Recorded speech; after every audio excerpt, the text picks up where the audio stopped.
Endocrine system is one of the two systems that are responsible for communication and integration between various body tissues, the other being the nervous system.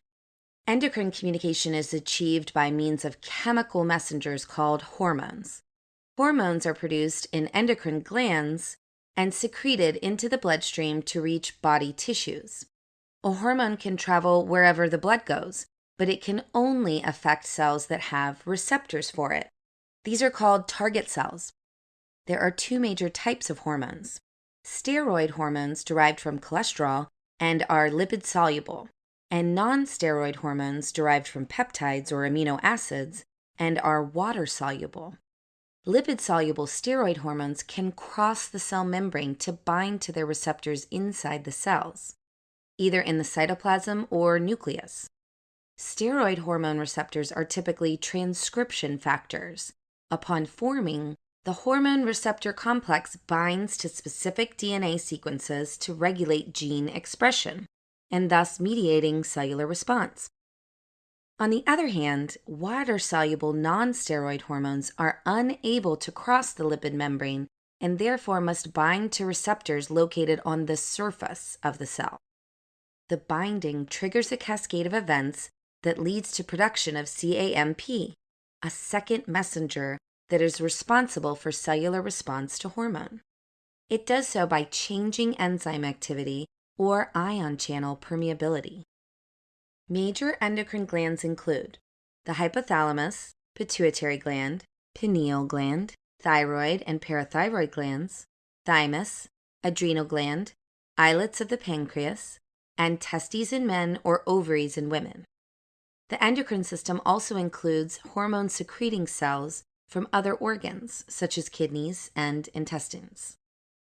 Except for the hypothalamus and the pituitary, different endocrine glands are involved in different, more or less independent processes. For example, the pancreas produces insulin and glucagon that keep blood sugar levels in check.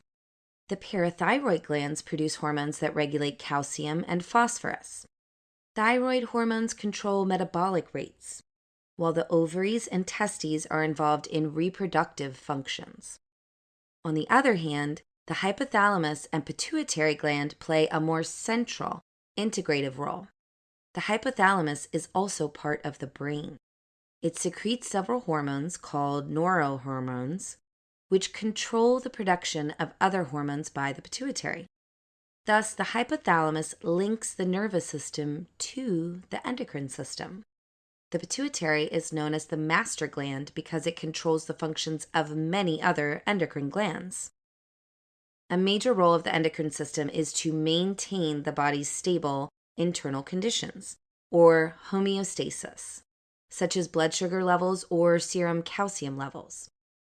To do this, it utilizes negative feedback mechanisms, which work very much like a thermostat. The heater is on when the temperature is low, off when it's high. For example, when blood glucose level is high, such as after a meal, glucose induces insulin release from the pancreas. Insulin helps body cells consume glucose, clearing it from the blood. Low blood glucose can no longer act on the pancreas, which now stops releasing insulin. Another example is the regulation of thyroid hormone levels, which are induced by a pituitary hormone called thyroid stimulating hormone, TSH. TSH, in turn, is under control of thyrotropin-releasing hormone, TRH, from the hypothalamus. When thyroid hormone levels are too high, they suppress the secretion of TSH and TRH, consequently inhibiting their own production.